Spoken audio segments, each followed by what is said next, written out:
పండుగ పూట ఇంటికి చేరిన రైతు బెయిల్పై విడుదలైన అబ్బాడి రాజిరెడ్డి కుటుంబ సభ్యులను కలుసుకొని భావోద్వేగం. అసైన్డ్ పట్టా అభియోగాలతో గత వారం అరెస్టు. కేటీఆర్ ప్రత్యేక చొరవతో న్యాయ పోరాటం. కేటీఆర్ న్యాయ సాయంతో తనపై పెట్టిన కేసులో బెయిల్ పొంది బుధవారం మహాశివరాత్రి వేళ ఇంటికి చేరిన జిల్లెల్ల రైతు అబ్బాడి రాజిరెడ్డిని పట్టుకొని రోధిస్తున్న భార్య లత. రెడ్డి పాలనలో రెడ్డిలు కన్నీళ్లు పెట్టే వరకు వచ్చింది ఆ పరిస్థితి. మళ్ళీ ఏం పొంకనాలు పొంకిండే మన రేవంత్ రెడ్డి గారు. మీ పార్టీలు సురక్షితంగా ఉండాలన్నా, మీ పార్టీలు బతకాలన్నా, ఏ పార్టీ బతకాలన్నా, ఏ పార్టీ అధికారంలోకి రావాలన్నా మీ పార్టీలను రెడ్డిల జేబుల్లో పెట్టుర్రి. నేను మునగాన్ని వచ్చినా బతికించడానికి అని చెప్పిండు. మునగాని వచ్చినావు కాదు, రాక్షసుని వచ్చినావు. ఇక మా రెడ్డి సోదరులను తీసుకపోయి జైల్లో నూకినావు.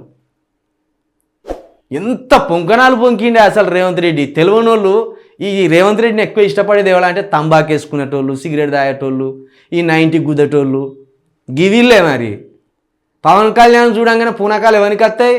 తంబాకు బ్యాచీలకే వస్తాయి.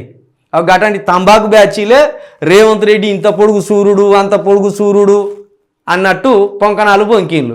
ఇక దానికి తోడు ఇక్కడ కాసాల నర్సిరెడ్డి అని ఒకడు ఉండే నల్గొండ గద్దరని.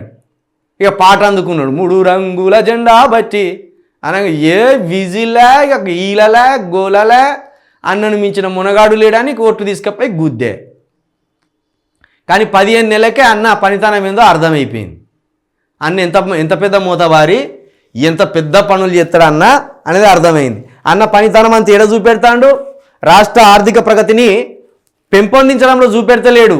పాల కేంద్రాలను మూయించుడు, చెప్పుల షాపులను మూయించుడు, చెప్పులు కుట్టుకొని బతికెట్టోళ్ళ దగ్గరికి పోయి చెప్పుల షాపులు తీపిచ్చుడు, టీ స్టాల్ పెట్టుకొని బతికెట్టోళ్ళ దగ్గరికి పోయి టీ స్టాల్ మూజేపియుడు, పాల కేంద్రం మూయించి పాల రైతులను ఆగం చేయడం. ఇక్కడ హైడ్రా పేరుతోటి వాణిన్లు కూర్చడం, వీణిన్లు కూర్చడం.